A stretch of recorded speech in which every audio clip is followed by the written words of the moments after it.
اللہ تبارک و تعالیٰ نے ایک اور قسم کے ظالم کی قرآن مجید میں نشاندہی کی ہے کہ جو لوگ کافر لوگوں سے دلی محبت کا اظہار کرتے ہیں وہ بھی اللہ تبارک و تعالیٰ کے نزدیک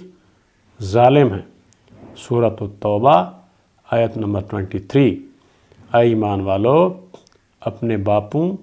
اور بھائیوں سے دوستی نہ رکھو اگر وہ ایمان پر کفر کو پسند کریں، اور تم میں سے جو ان سے دوستی رکھے گا سو وہی لوگ ظالم ہیں۔ یعنی اہل کفر سے دلی دوستی رکھنا، اس سے اظہار محبت کرنا اور اس کو قائم رکھنا ظلم کی نشانی ہے۔ یعنی چاہے وہ تمہارے ایمان، دین اور اسلام کے دشمن ہیں، چاہے وہ آپ کے آباء و اجداد ہی کیوں نہیں، آپ کے بھائی ہی کیوں نہیں، تو آپ کو ان سے از روئے اسلام نفرت ہونی چاہیے، بجائے کہ آپ ان سے دوستی رکھیں۔ اگر آپ دوستی رکھیں گے تو قانون قدرت کے مطابق آپ ظالم ہیں۔ اسی طرح اللہ تبارک و تعالیٰ نے ایک اور ظالم کی قرآن پاک میں نشاندہی فرمائی ہے، سورۃ الحجرات آیت نمبر 11۔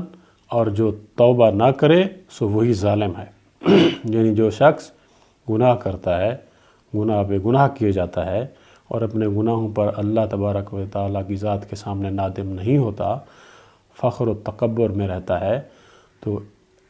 ایسے لوگوں کو اللہ تبارک و تعالیٰ نے کہا ہے کہ یہ لوگ ظالم ہیں،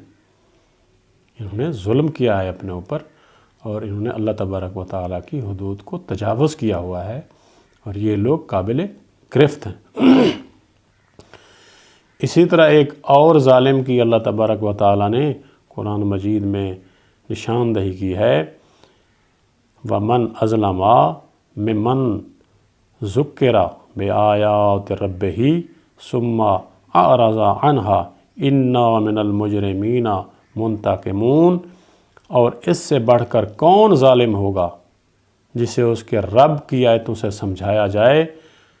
پھر وہ ان سے منہ موڑے، ہمیں تو گناہ گاروں سے بدلہ لینا ہے۔ یعنی جو لوگ اللہ تبارک و تعالیٰ کی آیتوں سے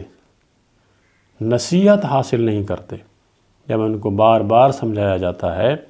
تو وہ نصیحت حاصل نہیں کرتے، وہ دنیا پرستی میں رہتے ہیں، ان کو نصیحت کا کوئی اثر نہیں ہوتا، وہ نصیحت حاصل ہی نہیں کرتے اور وہ لینا ہی نہیں چاہتے، تو ایسے لوگ بھی ظالم ہیں جن کے پاس اللہ تبارک و تعالیٰ کی آیات پہنچیں، ہدایت پہنچے، لیکن وہ دانستہ طور پر نصیحت حاصل نہ کرے اور روگردانی کرے، تو ایسے لوگ بھی اللہ تعالیٰ کے نزدیک ظالمین میں سے ہیں۔ اور اللہ تبارک و تعالیٰ نے ایک اور ظالم کی نشاندہی کرتے ہوئے فرمایا، سورۃ الزمر آیت نمبر 32، اس سے بڑھ کر کون ظالم ہوگا جس نے اللہ پر جھوٹ بولا اور جب اس کے پاس سچی بات آئی تو اس نے اس کو جھٹلا دیا۔ یعنی یہ بھی ایک ظالم کی نشانی ہے، جب اس کے سامنے سچ بولا جاتا ہے تو اس کو فوراً جھٹلا دیتا ہے۔ تو اللہ تبارک و تعالی ہمیں ایسے لوگوں میں محشور نہ کرے اور ایسا اشخاص بننے سے بچائے، اور اللہ تبارک و تعالی ہمیں اپنے گناہوں پہ نادم ہونے اور حق بات کا فیصلہ کرنے اور اللہ کی حدود و قدود کے اندر رہنے، تجاوز نہ کرنے اور حق بات اور سچ کی گواہی دینے کی توفیق عطا فرمائے، اور ہمارے تمام گناہ معاف فرمائے۔ ماہ رمضان المبارک کا مہینہ شروع ہونے والا ہے، اور ہم سب کو چاہیے کہ اللہ کی بارگاہ میں حاضر ہوں، اپنے لیے عجز و انکساری کے ساتھ توبہ کریں، دعا مانگیں اور مغفرت کی دعا کریں۔ انشاءاللہ اللہ تبارک و تعالی غفور و رحیم ہے، ہمارے تمام قسم کے صغیرہ و کبیرہ گناہ